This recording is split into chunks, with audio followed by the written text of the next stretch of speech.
নিয়তের হাদিস। সুবহানাল্লাহ। নিয়ত মানুষ মুখ দিয়ে করে না, দিল দিয়ে করে ভাই। হ্যাঁ, নিয়ত হয় দিলে দিলে, অন্তরে শুধু সংকল্প করা যে আমি আল্লাহর রাস্তায় এটা কুরবানি দেবো, আর কিছু লাগবে না তোমার, এইটাই তোমার জন্য যথেষ্ট।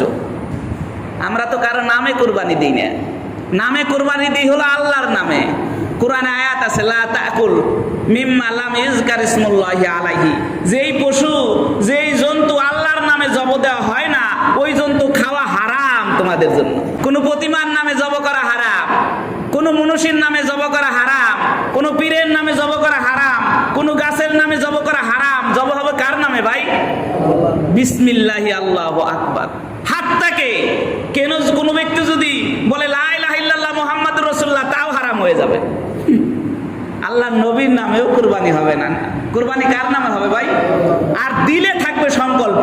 দিলের অবস্থা কে জানে?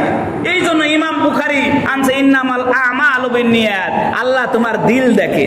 সুবহানাল্লাহ। পবিত্র কোরআনের মধ্যে আছে, লা ইয়ানালাল্লাহু লুহুমুহা ওয়ালা দিমাউহা ওয়ালাকিন ইয়ানালুহু তাকওয়া মিনকুম। আল্লাহ বলে, বান্দা শোনো, কুরবানি করতেছো আমার নামে, কিন্তু আমার কাছে গোশতও আসে না, আমার কাছে রক্তও আসে না।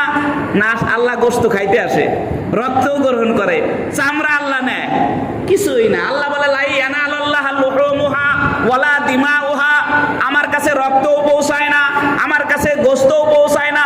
পৌঁছায় কি? সুবহানাল্লাহ। আল্লাহ বলো, ওয়ালাকিন ইয়ানালুহু তাকওয়া মিনকুম, তোমার তাকওয়া আর ক্ষুধা ভীরু আমি আল্লাহর কাছে পৌঁছায়। তাকওয়া কোথায় থাকে ভাই? এক হাদিসের মধ্যে আছে, আল্লাহর নবী এইভাবে হাত দিয়ে দেখেছে, আর তাকওয়া হা হুনা, তাকওয়া দিলে থাকে। নিয়তও দিলে থাকে, তাকওয়াও কি থাকে? দিলে থাকে। জবানে উচ্চারণ করলেও চলে, না করলেও চলে।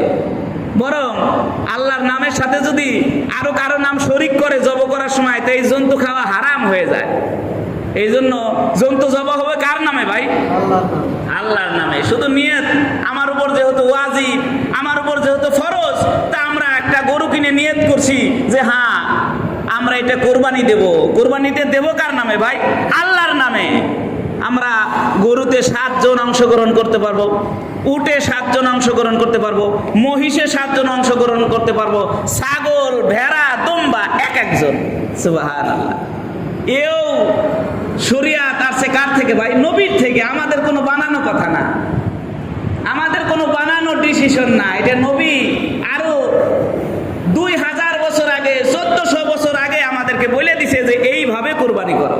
আমরা ঠিক ওই নবীর দেওয়া ফর্মুলা, ওই নবীর দেওয়া বিধান, ওই নবীর দেওয়া হুকুম অনুযায়ী আমরা কুরবানি করি। সুবহানাল্লাহ। এক সাহাবী নবীকে জিজ্ঞাসা করলো, ইয়া রাসূলুল্লাহ ফামা বালা ফিল উযহিয়াতি, হে আল্লাহর নবী, কুরবানি করলে আমাদের সওয়াব কি? বুঝলাম আমরা আল্লাহর নামে কুরবানি করব, তা আমাদের কোনো সওয়াব নাই, আমাদের কোনো প্রতিদান নাই, কি হবে সওয়াব? আল্লাহর নবী বললেন, বান্দা শোনো, তুমি যেহেতু আল্লাহর নামে কুরবানি করবে, আল্লাহ ঘোষণা করে দিছে নবীর মাধ্যমে, লিকুল্লি শারিন হাসানাতুন, ওই পশুর এক একটা পশমের পরিবর্তে আল্লাহ তোমাকে সব দিয়ে দিবে। এই জন্য এই সুলা গরু, কিছু কুকুর দেখা যায় বাজারে পাওয়া যায়, সুলা কুত্তা, এর শরীরে একটাও পশম নাই। কি কথা কন না কে? এই জন্য গরু কেনার ব্যাপারে নবীর তরিকা হলো গরুটা যেন ভালো হয়, মোটা তাজা হয়, গায়ে লোম হয়। সুলা গরু একেবারে পশম নাই, এগুলি কিনো না। কেন? যে তুমি এই গরু দিতেছ কার জন্য ভাই? আল্লাহর জন্য।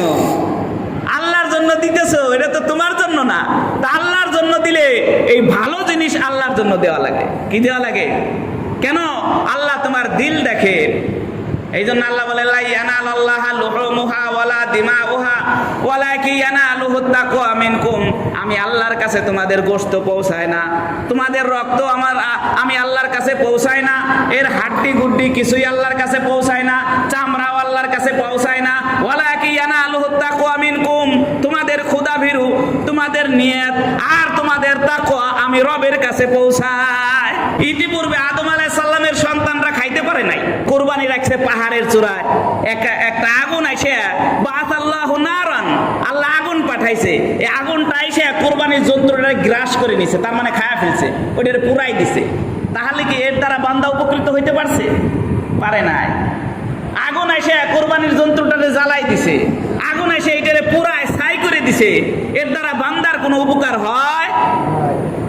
আমাদের দয়ার নবী, মায়ার নবী জনাবে মুহাম্মদুর রাসূলুল্লাহ শরীয়ত এমন, আমরাই জব দিতেছি, এর গোশতটা আমরাই খাইতেছি। সুবহানাল্লাহ। আমরাই এই চামড়া দিয়ে উপকার হইতেছি। সব কিছু আল্লাহ আমাদের জন্য করছে। তাহলে বোঝা গেল, আগেকার যুগে কুরবানি ছিল, এই কুরবানির গোশত তারা খাইতে পারতো না, আল্লাহর আগুন এসে খায় ফেলতো। আর এখনের গোশত কারা খায়? আমরাই খাই।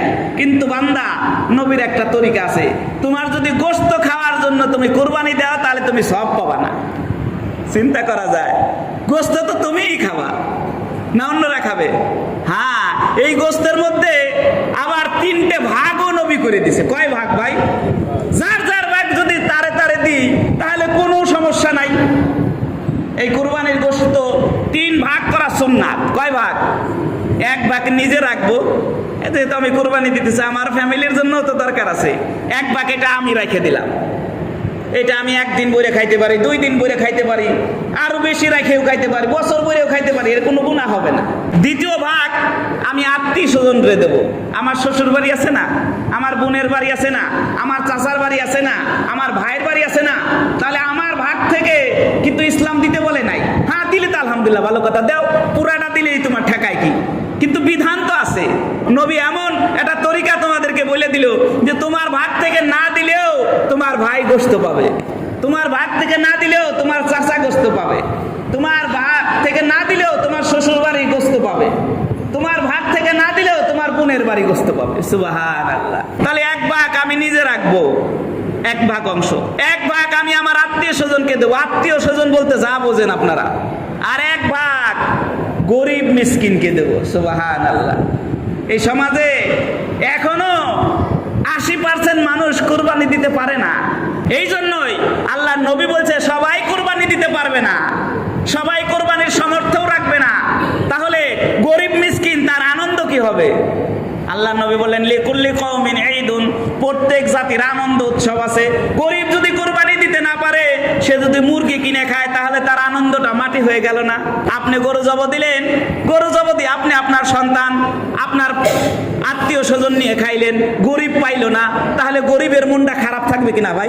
গরিবের আনন্দ মিশে হয়ে যাবে, গরিবের আর এই আনন্দ থাকবে না।